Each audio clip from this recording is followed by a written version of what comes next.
নমস্কার সবাইকে। আজ তো যেটা বলতে চাচ্ছিলাম, আজকে লাইভে আমি আসলাম।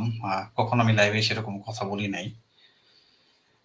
তো লাইভে এসে এখন কথা বলতে হচ্ছে, কারণ রিসেন্টলি আমি আপনারা হয়তোবা যারা আমাকে ফলো করেন, আমি বেশ কিছু জিনিস টার্মিনোলজি ইউজ করতেছি এবং বেশ কিছু একটা নিয়ে লেখালেখি করতেছি আরকি।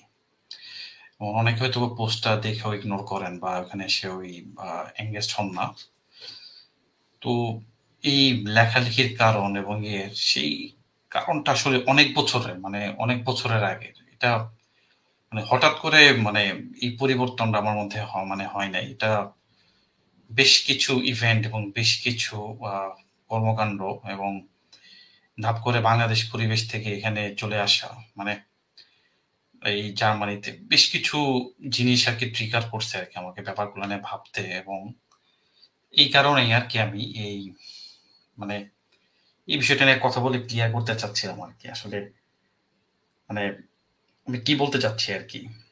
তো এটার সাথে আ অবশ্যই আপনার বর্তমান প্রচলিত যে ধর্মগুলো আছে সেটা জড়িত, রাজনৈতিক যে পলিটিক্যাল যে আ মানে গোলগুলো আছে, এবং সেটা শুধু নিজের দেশেই না, সারা বিশ্বে সেটাও জড়িত। এটার পিছনে অর্থনীতিও জড়িত।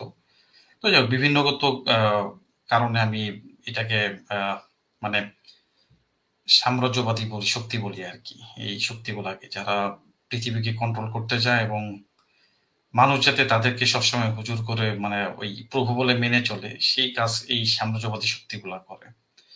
তো আমি আসলে মানে এই সাম্রাজ্যবাদী শক্তিটা আসলে মানে বিভিন্ন টাইপের আছে।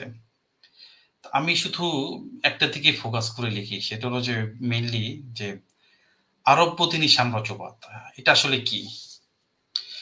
এটা আসলে আমি বলব যে আরবদের দ্বারা যে উম মানে লিখিত যে গ্রন্থগুলো আছে এবং আরব বিশ্বকে এক করার জন্য ওরা যে পলিসিটা মানে পলিসিটা ফলো করছে, সেটার নামই আসলে, যে মতাদর্শটা ওরা তৈরি করছে সারা বিশ্বে, সেটার নামই আসলে আসলে ওইটাই, যে আরবপন্থী সাম্রাজ্যবাদের মতাদর্শ।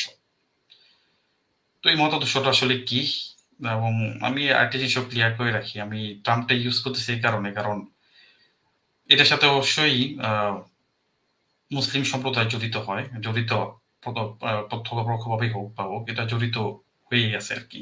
এটা আমার লেখার টার্মিনোলজি গুলো পড়লেই আরকি বুঝতে পারবেন। তো আসলে এই সাম্রাজ্যবাদী শক্তিগুলো আসলে কি চায়, এবং আমরা বাংলাদেশে কিভাবে হইলাম? আমরা এর আগে কি ছিলাম? আমরা মানে কিভাবে এই পর্যন্ত আসলাম? আমাদের ইতিহাস কি শুধু এই ১৯৭১? এর আগের ইতিহাসগুলা কি? ১৯৪৭ এ ভাগ হলো ভালো। এর আগের ইতিহাস কি?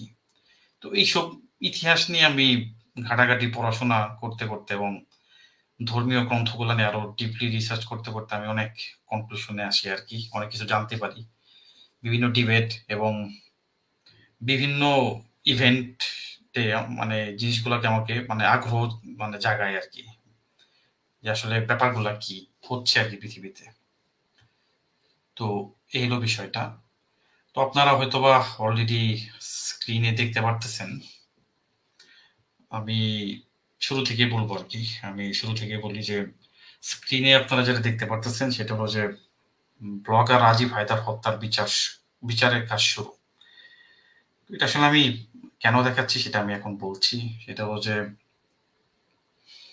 এইখান থেকে আমি এতটা আগে এতটা সোচ্চার ছিলাম না এই আরব্য দিনী সাম্রাজ্যবাদ নিয়ে। তো এই ইভেন্ট গুলো আমাকে ট্রিগার করে আরকি। আমি তখন নর্থ সাউথের স্টুডেন্ট। আমি নর্থ সাউথ ইউনিভার্সিটিতে আমি তখন পড়াশোনা করতেছি। শেষ পর্যায়ের দিকে এই ঘটনাগুলো আরো তীব্র হয়। এই এত কিছু তখন এত বুঝতামও না। এই গণজাগরণ মঞ্চ, ঠিক আছে? তারপর মানে বিভিন্ন যে আক্রমণগুলা, জঙ্গি হামলাগুলা এর মধ্যে সম্পৃক্ত হয়, জড়িত। তো যাই হোক, স্টিল পড়াশোনা অন্যান্য জিনিস নিয়ে ব্যস্ততার মধ্যেই কাটাইছিলাম। ঠিক আছে? এত কিছু খেয়াল করতাম না। কিন্তু মাঝে মাঝে ভাবাইতো আমাকে। তো আমি এইজন্য আরকি বলা আরকি, ব্যাপারটা কি আসলে এখানে? কি হচ্ছে? তো আ ছবিতে দেখতে পারতেছেন এখানে যে ৫ জন আছে আরকি, যে ৫ জন খুনি, যারা ওই রাজীব হায়দার নামে যে ব্লগার ছিল, আহ তাকে হত্যা করছিল আরকি। এবং এই ৫ জনই কিন্তু নর্থ সাউথের স্টুডেন্ট। আমি বাকিদের চিনি না, এতটা ওর সাথে মিশা হয় নাই। কিন্তু মাঝখানে যে লাল লাল যে গেঞ্জি পরা, এর সাথে আমি প্রচুর মানে গ্রুপ স্টাডিও করছি একসাথে, এবং প্রচুর একসাথে পড়ছি, পড়াশোনার হোক বা কোর্স হোক, আমরা একসাথে করছি। কিন্তু বাকিদের আমার তেমন মনে পড়ে না। কিন্তু একে আমার একদম খুব ভালো মতো মনে পড়ে আরকি, এই হলো অবস্থা। তো আমি যখন নিউজটা দেখলাম একদিন যে মানে রাজীব হায়দার হত্যার খুনিরা ধরা পড়ছে, আমি অবাক হয়ে গেলাম। এই ছেলে এই কাজটা করতে পারে কিভাবে? এর মতো একটা বোকা সহজ সরল ছেলে এই কাজটাই কিভাবে ওরা করতে পারে? আমার খুবই মানে শক খেয়ে গেছিলাম এইটা দেখে আরকি, যে কিভাবে ওরা করতে পারে এটা। তো নানান সোর্স গুলা ঘাটাঘাটি শুরু করলাম। কি পাওয়া যায় তথ্য আসলে। তো শুনতে অনেক জায়গা থেকে শুনতে পেলাম বিভিন্ন তথ্য, মানে সোর্স থেকে, যে সেই এই রাজীব ভাই তাকে ইমানি দায়িত্ব পালন করার জন্য এই কাজটা করছে, এক্সিকিউট করছে। মানে রাজীব ভাই তাকে মারছে আরকি। তো এই রিলেটেড অনেক নিউজ আছে। এই নিউজ গুলা পড়বেন, জানবেন। এটাও আমার কাছে একটা ট্রিগার করে যে এই ইমানি দায়িত্বটা আসলে কি? এই টাইপের আইডিওলজি গুলা মানে কোথা থেকে আসে? আমি তখন আরো বেশি ঘাটাঘাটি শুরু করি।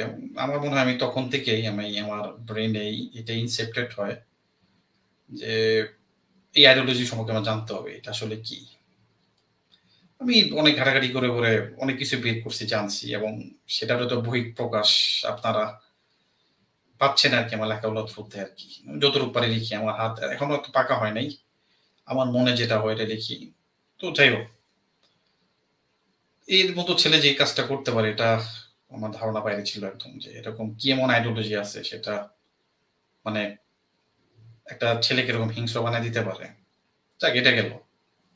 এই একটা স্টোরি গেল। এখন আরেকটা কাহিনীতে আসি। সেটা হলো যে স্ক্রিনে নিয়ে আসতেছি আমি। আমি তখন মোটামুটি আ মানে আ দেশে মানে দেশ তখন আরকি ঘটনাগুলো আমার মনে হচ্ছে ধরো ২০১৩ থেকে ১৪ র মধ্যে। এরকম টাইমে আমি তখন বাইরে আসার প্রিপারেশন ও নিচ্ছিলাম। তো যাই হোক, বাইরে এসেও এক্সপেরিয়েন্স গুলা হয় আমার অনেক। সেগুলোর ব্যাপারেও বলবো আরকি। ঠিক আছে? তো আমি ধাপে ধাপে আসি। এই যে আমাদের ২০১৬ সালে হোলি আর্টিজান এ যে হামলাটা হলো, এই হোলি মানে আর্টিজানের হামলায় কারা জড়িত আসলে? ফের নাম আসলো নর্থ সাউথের এক স্টুডেন্টের, যার নাম হচ্ছে নিবরাস। এই যে ফুটবল খেলতেছে এই ছেলেটা। এই নিবরাস ইসলাম নর্থ সাউথের স্টুডেন্ট, এবং সবাই বলতো যে অনেক ফ্রেন্ডলি, ঠিক আছে? খুবই ভালো, এবং এভরি লাইফস ম্যাটার এরকম টাইপের স্ট্যাটাস অতি তৈরিও করতো। সে এই টাইপের কাজগুলা কিভাবে করতে পারে? মানে হঠাৎ তার মধ্যে কি এমন চেঞ্জ আসলো, সে একটা জঙ্গি হয়ে গেল, একটা জঙ্গি জিহাদি হয়ে গেল। কি এমনই আসলো, চেঞ্জ আসলো তার মধ্যে? এবং সেই হোলি আর্টিজানের এই নির্দোষ এই বিদেশি ফরেনার গুলাকে হত্যা করলো আরকি। কি এমনই আসলো এই যে সে নিবরাস? কিভাবে হইল? এটাও আমাকে ভাবাইতো। মানে কিভাবে কি? মানে কেন এই স্টুডেন্ট গুলা এগুলো শুরু করছে? কি এমন আইডিওলজি আছে? তো আমি আরো ঘাটাঘাটি শুরু করছি। আমি ধর্মীয় ধর্মগ্রন্থ এবং বাকি সব পড়াশোনা শুরু করি। আমি এগুলো নিয়ে ঘাটাঘাটি করি আরকি, কি অবস্থা। তো তখন আমার চোখ আস্তে ধীরে খুলতে থাকে যে আইডিওলজিটা আসলে কি এবং এরা আসলে কি চায়। এই হলো অবস্থা। যাই হোক, এটা একটা কাহিনী বললাম। আপনারা জাস্ট ডট মিলাবেন। এই তো। আসল আমাদের কাহিনী যেটা আমি আজকে লাইভ করতেছিলাম সেটা আসলে বলতে চাইতেছিলাম যে আমাদের এই যে গাজওয়াতুল হিন্দ এবং বাংলাদেশী যে হিন্দুদের অবস্থা সেটা নিয়ে। তো যাই হোক, আমরা এই গাজওয়াতুল হিন্দটা কি সেটা আসলে জেনে নিই আসলে এটা কি। আমি অলরেডি আ এটা আপনি ওয়েবসাইটেও সার্চ করতে পারেন। আপনি নিজেও কি বলে ওই ইন্টারনেট ঘেটে ঘেটেও সার্চ করতে পারেন এবং এটার পেছনে যে ফিলোসফিটা থিওরিটা সেটাও আপনি ঘেটে ঘেটে বের করতে পারেন আর কি। তো আমি জাস্ট চ্যাট জিপিটিকে জিজ্ঞেস করলাম আসলে গাজওয়াতুল হিন্দটা কি। ঠিক আছে, গাজওয়াতুল হিন্দটা হলো এখানে যেটা চ্যাট জিপিটি রিপ্লাই দিল বিভিন্ন সোর্স থেকেও কালেক্ট করে, সেটা হচ্ছে এটা আসলে একটা আরব জিনিস সাম্রাজ্যবাদীদের একটা একটা ধারণা আর কি, যেটা এদের আরব দিনী সাম্রাজ্যবাদ যারা এই কিতাবগুলা রচনা করছে মানুষকে কন্ট্রোলে রাখার জন্য এবং মানুষ যাতে এই সাম্রাজ্যের অধীনে মানে থাকে এবং এই সাম্রাজ্য যাতে বিস্তার হয় ধীরে ধীরে। তো এই কারণে আর কি এই গ্রন্থগুলা পরে রচনা হয় আর কি আরবে বা আরবের আশেপাশের দেশগুলোতে আর কি। তো এটা পরের ব্যাখ্যা, ওটা আমি আরেক পরে আরেকদিন লাইভে বা লেখার থ্রুতে দিব। তো আমরা আসলে গাজওয়াতুল হিন্দ কি এই ব্যাপারে জেনে নিই আর কি। তো এখানে আপনারা স্ক্রিনে দেখতেই পাচ্ছেন যে এটা একটা ধারণা এবং একটা ভবিষ্যৎবাণীও বলে, যেটা যেখানে আসলে মানে মুসলিম বাহিনীর সাথে মানে ভারতীয় উপমহাদেশে জয় করবে আর কি মুসলিম বাহিনীরা। এবং কি জয় করবে ভারতীয় উপমহাদেশে? এটা হলো হিন্দুস্তানের জিহাদ, মানে হিন্দুদের পরাজিত করে সেখানে ইসলাম প্রতিষ্ঠা করে সেটাই করবে আর কি। তো এটার তাৎপর্য উৎস এগুলা আপনারা পড়ে নেবেন, আপনাদের কাছে ইন্টারনেট আছে, সবই আছে। সেটার আধুনিক ঐতিহাসিক প্রেক্ষাপট এবং আধুনিক ব্যবহার এখন যেটা হইতেছে, যেটার কারণে আমরা হিন্দুরা একটা এক্সিস্টেন্সিয়াল মানে এই মানে এক্সিস্টেন্সের যেটা সেটা আমাদের উপর আছে, সেটা আর কি এখনো আছে আর কি এটা।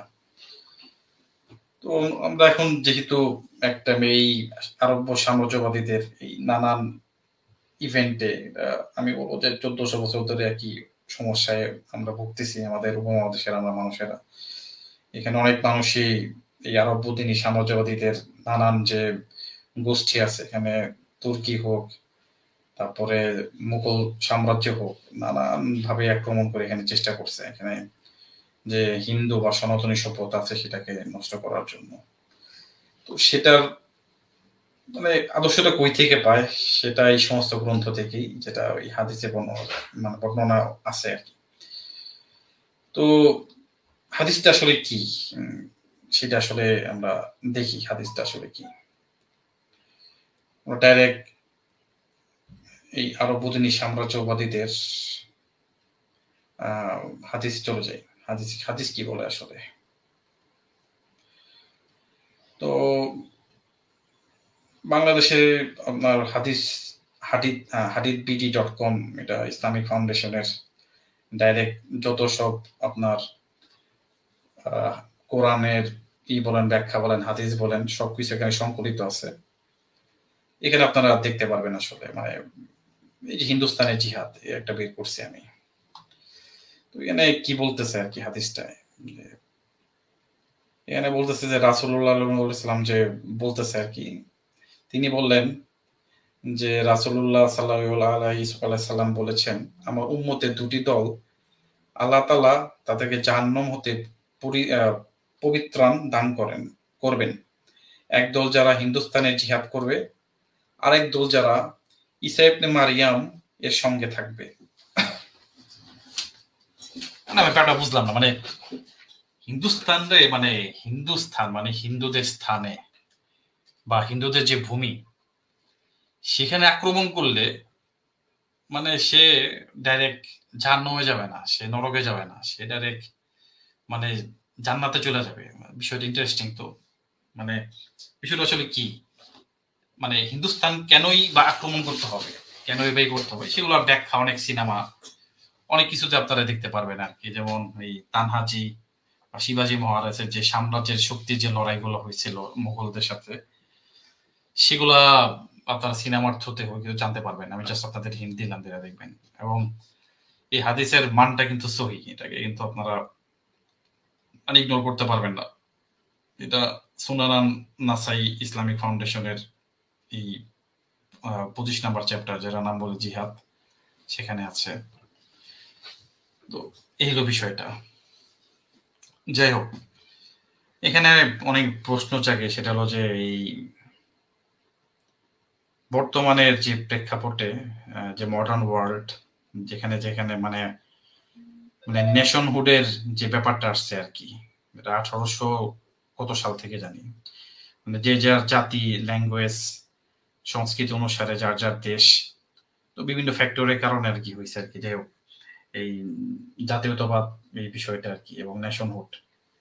তো বর্তমানে প্রেক্ষাপটে এই হিন্দুস্তানের জিহাদ যেটা বলে আরকি ইন্ডিয়া। হিন্দুস্তানকে ইন্ডিয়া বলে। পাকিস্তানরাও বলবেন দেখবেন যে বলতেছে ইন্ডিয়া।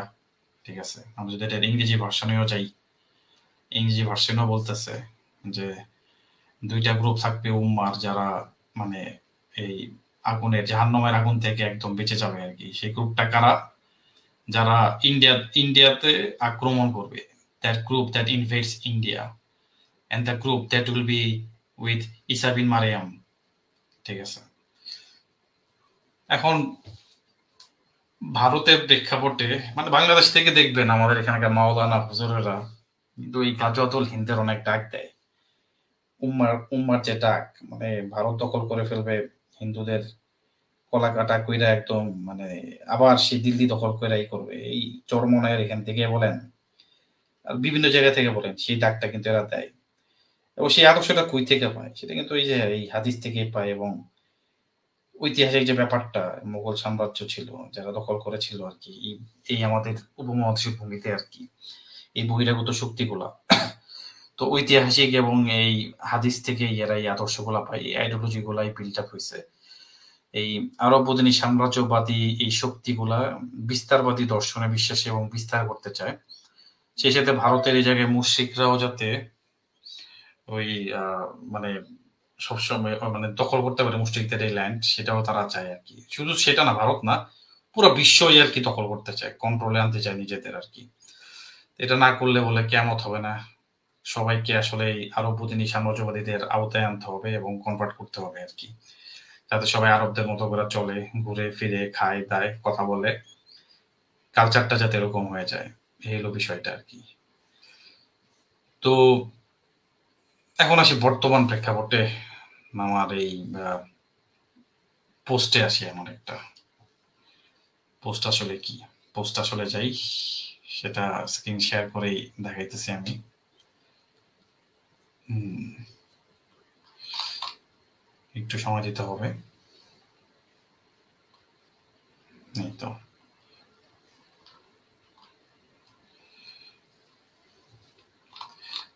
আমি এখানে সেই কারণেই এই মানে লেখাগুলোর মধ্যেই বুঝতে পারবেন আমি কেন লিখতেছি।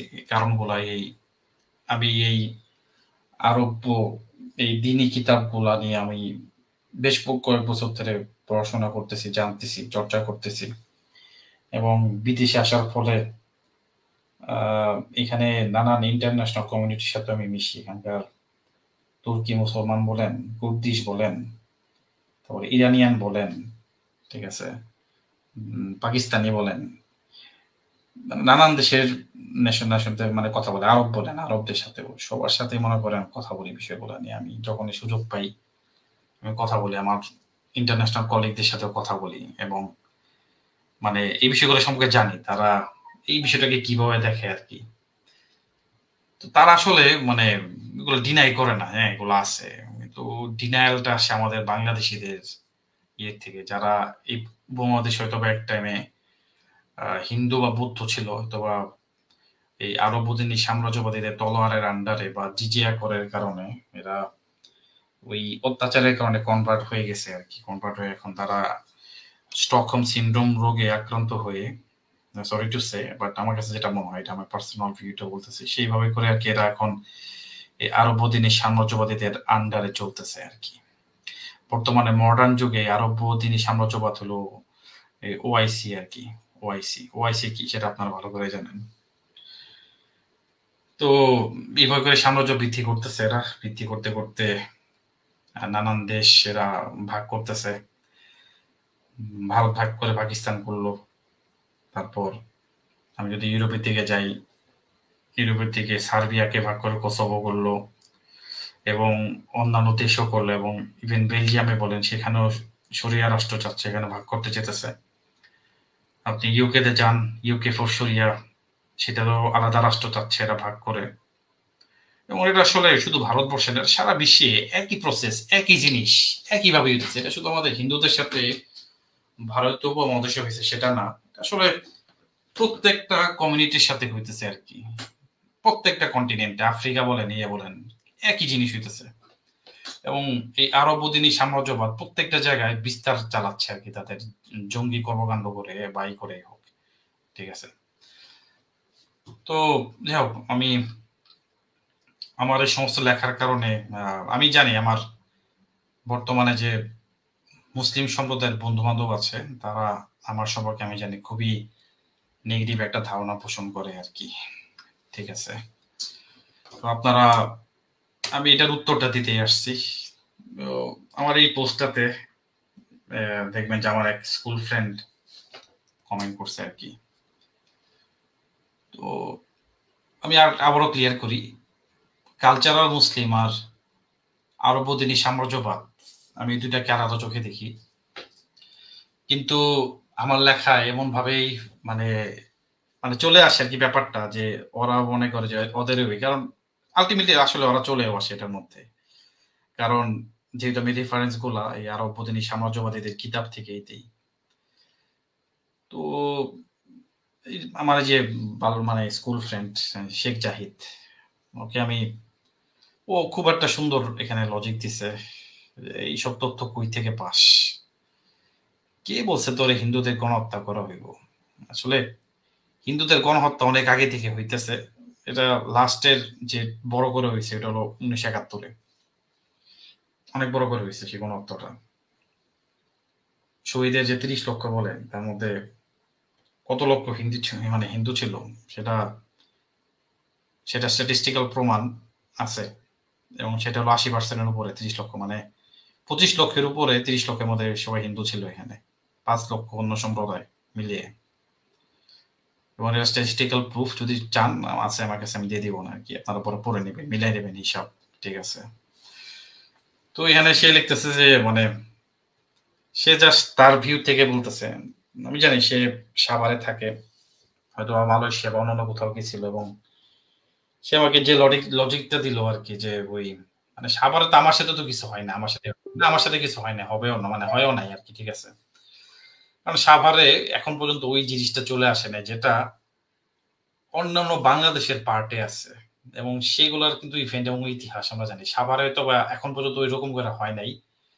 বাট হবে যে না মানে ভবিষ্যতে, সেটাও বলা যায় না। ঠিক আছে? তো এখানে জাস্ট একটা ওই এক্সাম্পল দিছে আরকি। মানে মানে কোন মুসলমানের কোন ঠেকা পড়ে নাই কোন হিন্দুকে কিছু করার। আ আসলে দোস্ত আমি তোকে এখানে বলব যে মানে তুইও মুসলমান।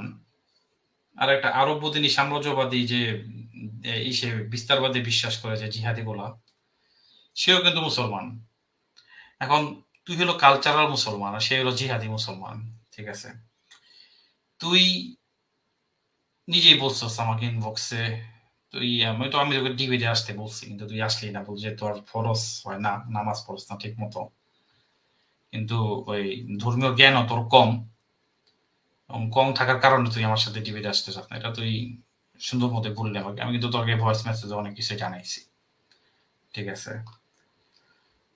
তো আমার হয়তোবা এই আগের ভিডিওগুলো যে কথাগুলো বলছি এই লাইভে সেগুলা দেখবি এবং বোঝার চেষ্টা করবি, ডটগুলা কানেক্ট করার চেষ্টা করবি আরকি। এখন ও লিখতেছে যে মানে যারা আমার চেয়ে ভালো মুসলমান হিন্দুদের নিয়ে তাদের চুলকানি আরো কম। আসলে ভালো মুসলমান বলতে আমরা আসলে কি বুঝি? এটা আমার কাছে অনেক প্রশ্ন। মানে হু ইজ এ গুড মুসলিম? যারা জিহাদ করতেছে ওরা কি গুড মুসলিম? নাকি যারা কালচারাল মুসলিম খুব শান্তিপূর্ণভাবে থাকে এরা গুড মুসলিম?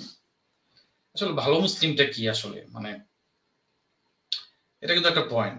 এখন যে কোরআন হাদিস সম্পূর্ণভাবে মানে সে কি ভালো মুসলিম? নাকি যে মানে না সে ভালো মুসলিম? এই কোয়েশ্চেনটা না আপনাদের কাছে ছুড়ে দিলাম। আপনারা এটা ভাববেন আরকি। ভালো মুসলিম আসলে কি আসলে? আর ওই মুসলিমগুলা কারা?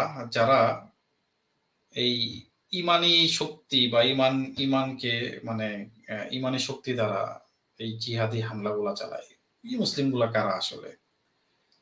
এবং ওই সংখ্যাটা মানে বেশি না কম সেটা স্ট্যাটিস্টিক্স কিন্তু অনেক জায়গায় আছে। পিউ রিসার্চ বলেনই বলেন, সেটা কিন্তু আছে। যাই হোক, আমি ওকে বলছি আমি লাইভে এসে আজকে কথা বলবো, তুই আসলে আমার সাথে আসতে পারিস ডিবেটে, আমি কথা বলতে পারি তোর সাথে, সমস্যা নেই। ওপেনলি বললাম তুই, কিন্তু ও আসলো না, আসতে চাইলো না আর কি। ঠিক আছে, ও আমারে বলতেছে যে তর্ক বিতর্ক কইরা প্রমাণ করে দিবে যে আমি তোরে মাইরা ফেলাইতে চাই। আসলে দোস্ত, তুই আমাকে মারবি নাকি মারবি না এটা তোর চয়েস। ঠিক আছে, প্রত্যেকটা মানুষের মধ্যেই মানে একটা ব্রেকিং পয়েন্ট আছে অনেক। যেমন আমি উদাহরণ দিলাম, এই যে ছেলেটা নর্থ সাউথেন আমাদের সহপাঠী, কিন্তু অনেক সহজ সরল, এত সহজ সরল, এত আমি মনে করছি যে মানে রক্ত দেখলে অজ্ঞান হয়ে যায়। এই ছেলেগুলা আর এই রাজীব হায়দার নামে যে ব্লগার, একে মারলো কি করে? এত হিংস্র হলো কেমনে? মানে মানুষের মানে পশুত্ব ভিতরে আনলো কেমনে ভিতরে? তো এটা দেখবি আর কি, এই জিনিসটা নিয়ে তুই চিন্তা করবি আর কি। ঠিক আছে, তুই আরব্যদিনী সাম্রাজ্যবাদীদের কিতাব ভালো করে পড়স নাই, জানস না। তুই হলো আসলে কালচারাল মুসলিম, এই জন্য তুই জানস না। ঠিক আছে, এবং তুই আমার এমন ভাবে দেখতো যে আমার কতদিন দেখছ না, তুই আমার লোক আড্ডা দিস না, এবং তুই দেশে এলে আমার জমায় আড্ডা দিব। আমি অবশ্যই তোর সাথে আমি জমায় আড্ডা দিব। আমি তোর দরকার হলে দেখা হলে তোরা জড়াই হতো। ঠিক আছে, ঠিক আছে, আমার লেখালেখি আমার ইটা অন্যদের নিয়ে, জিহাদিদের নিয়ে, তোর জিহাদি মুসলিমদের নিয়ে, তোর মতো কালচারাল মুসলিমদের নিয়ে না আমার যুদ্ধটা, আমার লেখাটা। ঠিক আছে, এবং তুই যদি সবাইকে একসাথে মিলা ফেলাস, মানে আমি বলবো যে তাহলে তুই এখানে বোকামি করতেছিস আর কি। ঠিক আছে, এখন তুই তোর ধর্ম সম্পর্কে তুইও ভালো জানোস না। আমার কাছে মনে হয় যে আমি তোর ধর্ম সম্পর্কে আমি খুব ভালো জানি আর কি। ঠিক আছে, তোর থেকে আমি ভালো জানি কি আছে না আছে, কারণ আমি এগুলো নিয়ে পড়াশোনা করা আছে আমার, জানি। আমি বিভিন্ন তর্ক বিতর্কের মতো ডিবেটের মতো গেছি, জানি, দেখছি, এগুলো নিয়ে আমার চর্চা আছে, কিন্তু তোর নাই। তোর ওয়ার্ল্ডের ভিউটা অন্যরকম, এবং আমি বিভিন্ন বিশ্ব ঘুরা টুরা বিভিন্ন মানুষের সাথে মিশে আমার ওয়ার্ল্ড ভিউ আরেক রকম। ঠিক আছে, তো এটা আসলে তুই মানে এখন মানে বুঝবি না। এখন তুই যখন ঘাটাঘাটি করা শুরু করবি তখন বুঝবি। এখন যখন এই ঘাটাঘাটি করা শুরু করবি, তোর মধ্যে যদি মনুষ্যত্ব বোধ থাকে, তুই তখন এগুলো নেয়া পেশাল পাবি, তুই বেরিয়ে আসবি এই মতাদর্শ থেকে। ঠিক আছে, আর যখন তোর মধ্যে ইগো বা পশুত্ব ভাবটা চলে আসবে এবং সেটাকে যদি অন্ধের মতো বিশ্বাস করস, তাহলে তুই হয়ে যাবি তখন জিহাদি। ঠিক আছে, আমি আমি আমি এটাই বলতে চেয়েছি যে এই হলো বিষয়টা। ঠিক আছে, আমি আমার লেখালেখির কারণে এই কারণে হোক, বিভিন্ন জায়গায় আমি তর্ক বিতর্কে তো জড়াই, এমন না যে আমি হুমকি ধামকি পাই না। ইনবক্সে দেয় ফেক আইডি থেকে, আমি ডাইরেক্ট ফেক আইডি গুলারে ভিডিও কল দেখ কথা বলার চেষ্টা করি, কিন্তু ধরে না, উল্টা ব্লক করে দেয় আর কি। যাই হোক, তো এরকম অনলাইনে যে হেট্রেড গুলা চালাইতেছে, সেই হেট্রেড গুলা এগেনস্টে আমি কথা বলি, এবং সেই সব পোলাপান যারা এই যে সাইবার ক্রাইম গুলা করতেছে এবং হিন্দুদের নির্যাতন করতেছে নানান ভাবে, একটা নেগেটিভ তৈরি করে একটা জেনোসাইড করাইতে চায়, সেটা কিন্তু বিশ্ববিদ্যালয় অলরেডি ছড়াই গেছে। আমি কিন্তু সেগুলো অনেক কথাবার্তা বলি, পোস্ট করি। সেটা তো তুই দেখছস বা দেখে ইগনোর করস, তুই সিলেক্টিভ পোস্টে এসে আমার এখানে কমেন্ট গুলো করস, বাট অন্যান্য জায়গায় বিষয়গুলোতে কমেন্ট করস না। জানি না তোর পোস্ট গুলোতে আসে কিনা, তাকে তুই সিলেক্টিভ ভাবে এই করস, জানি না। কিন্তু তুই যদি আমার সাথে লজিক্যাল এবং রিজনেবল ব্যাপারটা নিয়ে যুক্তি তর্ক করতে আসো, আলোচনা করস, আমি তোর আমার পয়েন্ট অফ ভিউটা ক্লিয়ার করে দিব আর কি। ঠিক আছে, আমি মুসলিমদেরকে ঘৃণা করি না, আমি ঘৃণা করি সেই সমস্ত জিহাদি পোলাপানদের যারা এই আরবদিনী সাম্রাজ্যবাদীদের এই কিতাবকে মানে নিয়ে জাস্টিফাই কইরা এই নির্দোষ লোকগুলারে মারে আর কি। ঠিক আছে, তাদের কোনো দোষই নাই, শুধু একটাই দোষ, তাদের ধর্মীয় পরিচয়। এই কারণেই আর কি আমি এগুলো নিয়ে আর কি বেশি বেশি ওরা প্রচার করতেছে আর কি। তো আরো অনেক কিছু জানতে পারি। জিও পলিটিক্স আছে, এখানে নানান বিষয়গুলো আছে এবং আমরা আমাদের দেশের লোকেরা এই মানে এই আরব-বদিনী সাম্রাজ্যবাদীদের গোলামি যে করতেছে, সেই গোলামিগুলা আমি এক্সপোজ করতেছি আরকি ধীরে, ধীরে। গোলামিটা কিভাবে করে করতেছে এবং কিভাবে করা যায় সেগুলো এক্সপোজ আস্তে, আস্তে হবে। তুই আমারে বলতেছস যে এগুলো খুবই অবমাননাকর। তোর আসলে ব্যাখ্যা ঠিক করতে হবে আসলে মুসলমান কারা? তুই কি? তুই কি বিলিভ করস? আমি তোদের জিজ্ঞেস করতাম, তুই তো আমার সাথে আসলি না তোকে। আমি তোরে জিজ্ঞেস করতাম তোর বিলিভ কি? মানে মুসলমান, হিন্দু তফাৎ কি? মানে তুই কেন মুসলমান? কেন মুসলমান হইছস? এই মানে এই বিষয়গুলো নিয়ে তো ফান্ডামেন্টাল কোয়েশ্চেন করতাম তোরে। ঠিক আছে? এবং তুই কি উত্তর দিছিস সেটার উপর বেস করে আমি তোকে উত্তরগুলা দিতাম এবং তারপর আমি তোকে রেফারেন্স গুলা খুলে, খুলে দেখাইতাম আরকি। ঠিক আছে? এই হলো বিষয়গুলো আরকি। ঠিক আছে? কিন্তু তুই আসলি না। তুই আমাকে বললি যে তুই পারবি না আরকি আসতে। ঠিক আছে? এই হলো অবস্থা। যাই হোক, আমি আ এটুকুই বলতে চাই এবং সামনে আমি আরো বিষয়গুলো নিয়ে কথা বলবো। অনেকেই বলছে ইসরায়েল নিয়ে হোক বা ইহুদিদের নিয়ে হোক, টু স্টেট সলিউশন নিয়ে হোক, সেগুলো নিয়েও লেখালেখি করব। এবং আমি আপনাদের বলি আমি ঘাটাঘাটি রিসার্চ করেই বা আ আপনার পড়াশোনা করেই আমি লেখাগুলা লিখি। আমি শুধু, শুধু লিখি না। আপনি যদি সোর্স চান, আমি সোর্স সহ আমি দিতে পারবো আরকি।